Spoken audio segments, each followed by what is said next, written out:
Boş bura.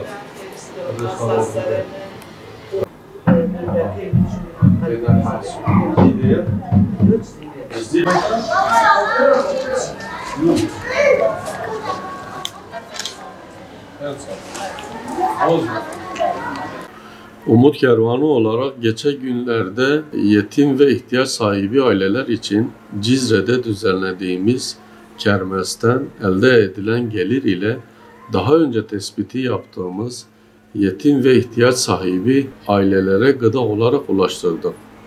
Düzenlediğimiz kermeste duyarlı halkımızın katkılarından dolayı kendilerine teşekkür ederiz. Allah razı olsun.